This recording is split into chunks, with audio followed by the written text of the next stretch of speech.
Hi students, I hope you are feel better due to this COVID-19. I hope you follow the COVID protocols.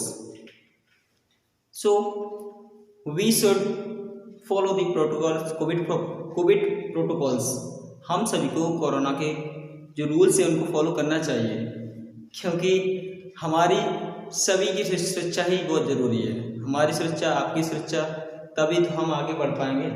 इसलिए लेकिन इसी के साथ ही साथ सबसे पहले आपका आइडियम्स का पार्ट नंबर 4 आ चुका है।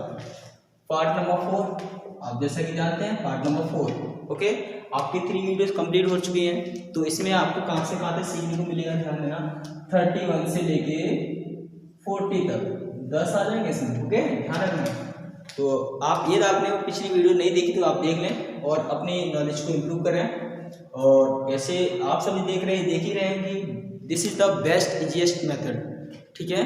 तो मेरा अच्छा रेस्पॉन्स भी चल रहा है, बच्चे अच्छा कह भी रहे कि हम सभी सीख भी रहे अच्छी तरह से। इसलिए अब आगे देखते हैं।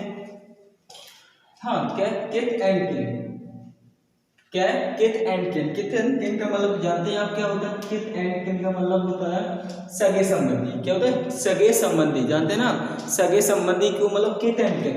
किथ एंड किन का मतलब होता है सगे संबंधी। तो सगे संबंधी का मतलब क्या होता है? Blood relation. इसकी सेकंड मीनिंग आपकी क्या है? Blood relation. इसकी सेकंड मीनिंग हो जाएगी। तो आपको मैंने पहले बताया कि आपको क्या करना है, एक एग्जाम्पल बनाना है, बस एक ही एग्जाम्पल, बस वहाँ भी आपको यही करना है। लेकिन आपको बनाना कैसे, जरूरी नहीं कि आप किसी बुक से पढ़ेंगे, आप कहीं से भी। मैं आपको ये नहीं कह रहा हूँ ना, मैं ये कह रहा हूँ जो मैं जो एग्जाम्पल क्रिएट कर रहा हूँ वो आप भी वही एग्जाम्पल आप भी क्रिएट करें। मैं ऐसा भी नहीं कह रहा हूँ, आप इसी के अकॉर्डिंग वैसा ही एग्जाम्पल आप खुद भी क्रिएट कर सकते हैं अपने थिंकिंग से। बस उसमें करना क्या है, आपको आइडियम्स का ही यूज करना है, ओके। यही आपका एग्जाम बोर्ड कहता है, ठीक है। लेकिन आपको कुछ सेकंड मीनिंग होती है, इस पर थोड़ा फोकस करना होगा। इसकी मीनिंग जरूरी नहीं कि हम जो लिखाते हैं वही हो, हालांकि मीनिंग तो ये भी होती है, जिस प्रकार से सिनोनिम होता है वैसे इसकी ये भी होती है ना। तो इसकी एक मीनिंग हो जाएगी, लेकिन आप इससे मैचेबल मीनिंग देख लें। यदि आप कॉम्पिटिशन लेवल में जा रहे हैं तो इसकी मैचेबल मीनिंग देखें कि आपकी वो सही है कि नहीं। फिलहाल तो इसलिए ये भी ठीक है और ये भी होती है और यही है, ठीक है। तो फिलहाल हम अभी आपको एक ही एग्जाम्पल इसमें क्रिएट करेंगे। तो एग्जाम्पल आप क्रिएट कर सकते हैं, कैसे करेंगे बताइए। तो आपने एग्जाम्पल सोच लिया होगा, बता सकते हैं क्या? तो वैसे कर लीजिए। My friend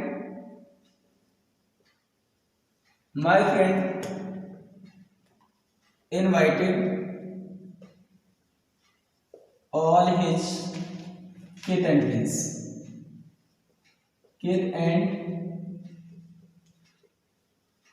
Keynes. देखिए क्या है, मेरे मित्र ने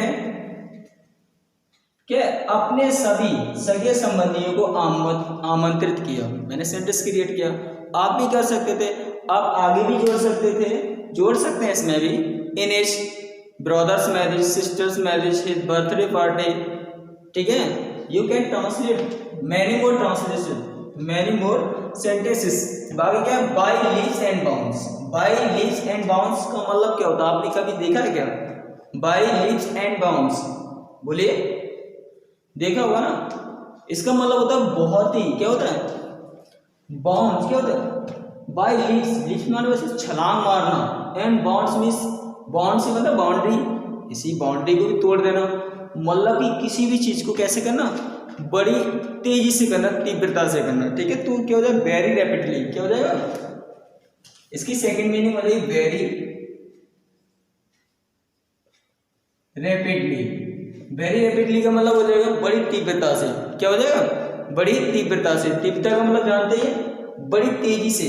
तो यहाँ पे एग्जांपल आप क्रिएट कर सकते हैं, कोई प्रॉब्लम नहीं है, बिल्कुल इजी है। बहुत सारे सेंटेंस आप बना सकते हैं, ठीक है। तो ये भी कर सकते हैं, we are learning English by leaps and bounds. हम बहुत तेजी से इंग्लिश सीख रहे हैं, ठीक है। तो ये भी कर सकते हैं, our India is growing progressing by leaps and bounds, okay. ये भी सेंटेंस कर सकते हैं। तो क्या कर रहे हैं, आवर इंडिया, देखिए चलो आवर कंट्री का दे, no problem. Our country is progressing by leaps and bounds. Okay, next आपका 8, 6 and 7। 8, 6 and 7 आप जान सकते हैं, आपके पास ग्रुप आता रहता होगा स्कैटर्ड। इसका मतलब 8, 6 and 7 का मतलब 6, 7 करना। 6, 7 करना का मतलब है जैसे किसी को बिखेर देना, 6, 7 करके ग्रुप में बांट देना। जैसे आपके पास बहुत सारे लोग हैं तो उनको ग्रुप में कर दिया, यानी 6 and 7 अलग अलग बांट दिया उनको, ठीक है। तो यानी बिखेर देना, तितर बितर कर देना, ये क्या होता है? 6 and 7 होता है, ठीक है। तो आप एग्जाम्पल बनाइए। तो एक बार की बात है कि मेरा मित्र हमसे शिकायत करता रहता है कि मैं घर पे जाता हूँ तो मेरी सभी किताबें इधर उधर बिखरी रहती हैं। तो वही सेंटेंस बना दें। तो देखिए, माय फ्रेंड, एग्जाम्पल, इसका मतलब होगा तितर बितर होना, ठीक है। माय फ्रेंड, क्या लिखा? My friend finds his books at 6 and 7, at 6 and 7। Okay, मेरा मित्र रोज अपनी किताबें कैसे पाता? तितर बितर पाता, नहीं फैली हुई पाता। लेकिन इसमें एक चीज आपकी छूट गई है, पता है आपको क्या? इसकी सेकंड मीनिंग नहीं मिल रहा, आपको बताइए, है ना। चलो कोई नहीं, नो प्रॉब्लम, हम है ना, अभी हम कहीं नहीं गए, हम हैं। ओके ओके, जैसे यार कोई प्रॉब्लम ही होती है ना, जैसे कोई छूट जाता है तो हमें आप नीचे कमेंट बॉक्स में छोड़ सकते हैं, मेरे लिए कोई भी कमेंट मैसेज है, या फिर कोई मिस्टेक्स होती है तो बता दिया करो, क्योंकि गलती सभी से होती है। ऐसा नहीं है कि गलती कोई भी नहीं करता, गलती वही करता है जो आगे कुछ करता है। गलती वही व्यक्ति करता है जो कुछ करता है, जो कुछ करता ही नहीं उससे गलती क्या होगी, है बेटा? तो यह in black and white, in black and white, black and white हम किस तरह से, देखो हम खासकर अधिकतर लिखने के लिए क्या यूज करते हैं? ब्लैक एंड व्हाइट ही, मतलब व्हाइट पेज हो गया, ब्लैक से लिखेंगे तो हमारा अच्छा लगेगा, लेकिन इसका मतलब होता है लिखित रूप में। इन ब्लैक एंड व्हाइट का मतलब लिखित रूप में, तो क्या हो जाएगा? इन राइटिंग, इन राइटिंग का मतलब क्या है? लिखित रूप में। तो कोई चीज लिखित रूप में ले लेना। तो यहाँ पे एग्जाम्पल बना सकते हैं, एग्जाम्पल सोचिए लिखित रूप के लिए। लिखित रूप के लिए एग्जाम्पल है, तो police wants his statements in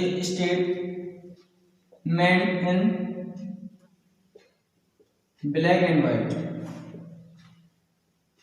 देखिए क्या बताएगा, देखिए पुलिस उसका जो स्टेटमेंट है वो किस रूप में लेना चाहती है? लिखित रूप में लेना चाहती है, लिखित रूप में। ओके, तो नेक्स्ट है आपका क्या है? The nick of time, the nick of time, आपने सुना होगा द निक ऑफ टाइम। अक्सर आपके सामने ऐसी बातें आती रहती होंगी।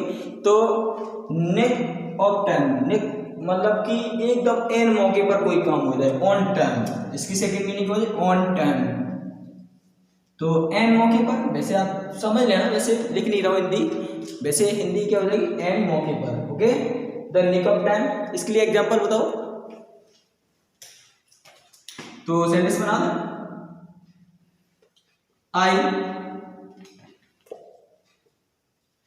आई reached my school, I reached my school, तो क्या कहता है? I reached my school the nick of time, the nick of time, the nick of time today। तो क्या हो गया? मैं आज अपने समय पर, यानी एन मौके पर, कोई जैसे बेल रिंग होने वाली थी तो मैं एन मौके पर ही कहाँ पहुंच गया? स्कूल पहुंच गया। ठीक है, आपके 5 कंप्लीट हो गए।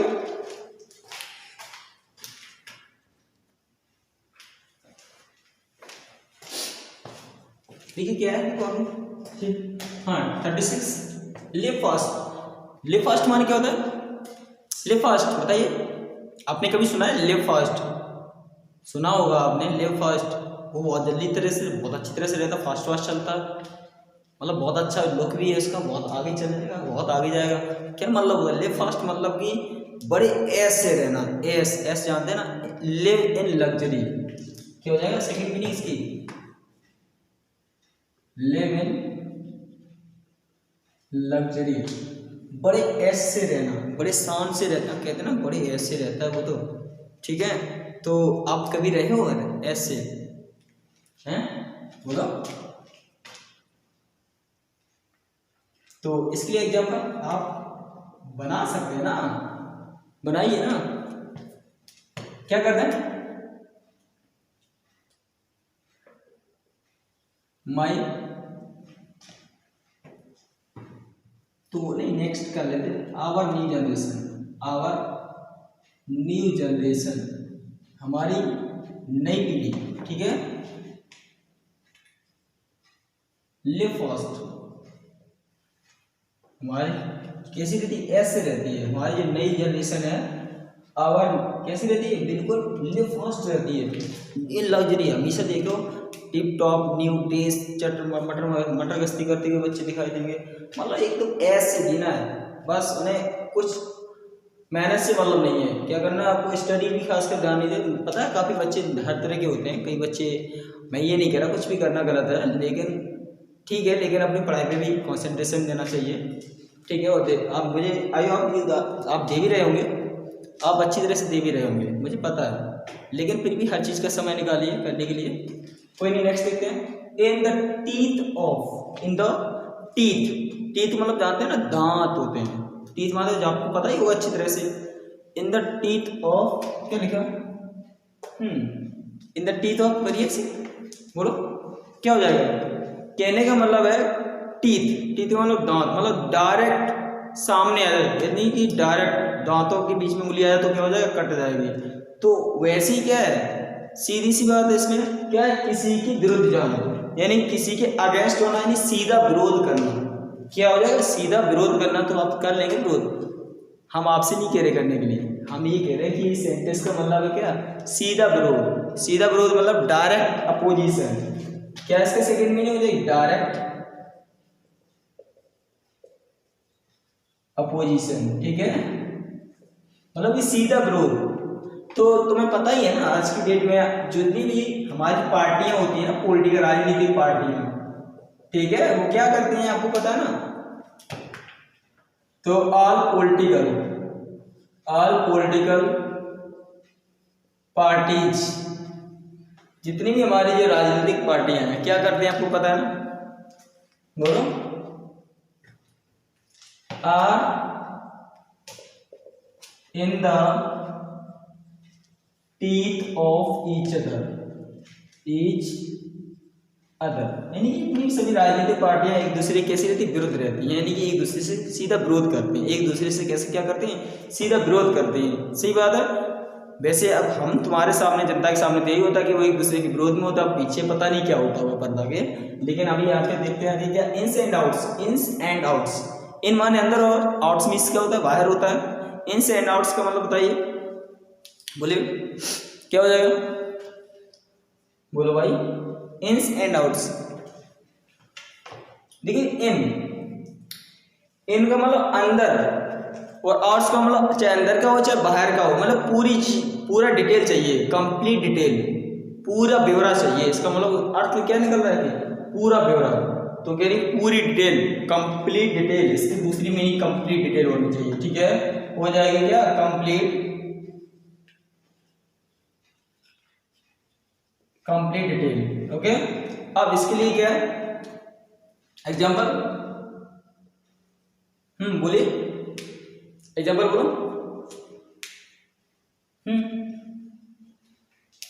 चलो हम ही कर देते हैं, आप सोच लिया होगा वैसे आपने मन में, और सोचना भी चाहिए, और जरूरी नहीं मैं ऐसा बनाता हूँ तो आप अपने थिंकिंग से अलग टाइप का सेंटेंस बना सकते हैं, लेकिन उसमें इसका यूज होना चाहिए बस, ठीक है। तो पुलिस से भी ले सकते हैं आप, the police wants ins and outs, ins and hours of this case मैंने कि जो पुलिस होती है ना, पुलिस क्या चाहती है, इस केस किसी ने इस मामले की पूरी डिटेल यानी पूरा ब्यौरा चाहती है। ये हो गया इसका। अब ये टूथ एंड नेल, टूथ माने जानते हैं क्या होता है, टूथ मतलब कि टूथ एंड नेल का मतलब चाहे दांतों का प्रयोग करके, चाहे एड़ी का प्रयोग करके, चाहे नाखून का प्रयोग करके कोई चीज हासिल करना यानी कि बहादुरी से कार्य करना, जी जान से लगा देना। तो यहाँ पर हो जाएगा सेकंड मीनिंग इसकी ब्रेवली का मतलब बहादुरी से, जी जान से। तो हमारे आजकल एग्जाम्पल में आ जाएगा, क्या एग्जाम्पल लगाना चाहिए यहाँ, तो देखिए our army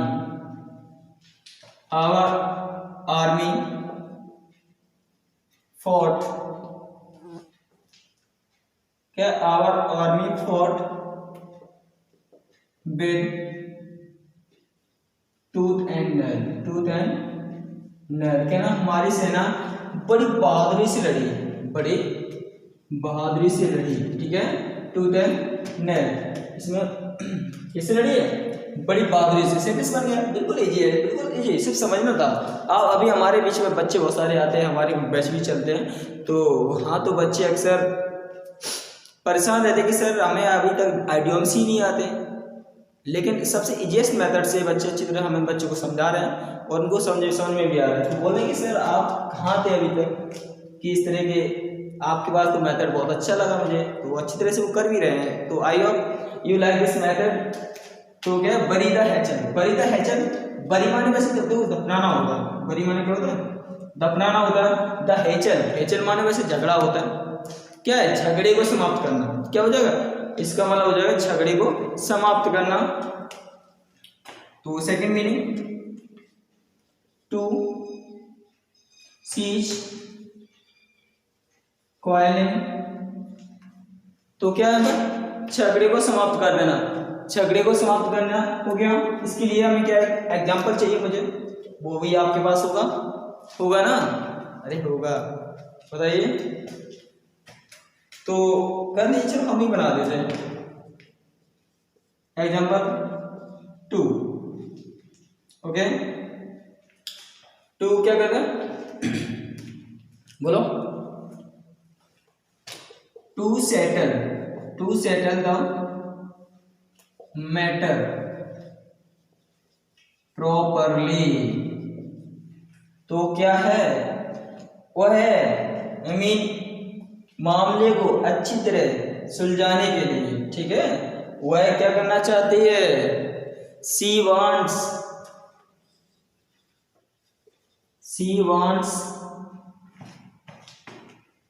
the bury, she wants to और लगाना पड़ेगा बेटा, she wants to bury the hatchel, ठीक है, ATCHEL, यानी कि वह झगड़े को समाप्त करना चाहती है, मतलब कि अच्छी तरह सुलझाने के लिए वह क्या करना चाहती है, झगड़े को समाप्त करना चाहते हैं, ठीक है। आपकी ये वीडियो थी, पार्ट नंबर 4 था, जिसमें आपके 31 से 40 तक पहुंच चुके हैं, और वीडियो नंबर 5 आज जिसमें आपके 41 से लेके 50 तक होंगे। आपको लगभग समथिंग में 10 वीडियोज हम देंगे जो सिर्फ रिलेटेड टू आइडियम्स, जो सिर्फ आइडियम्स की होंगी, और उसमें अच्छी तरह से आप कवर भी कर चुके होंगे, ओके। मिलते हैं फिर नेक्स्ट वीडियो में, ओके।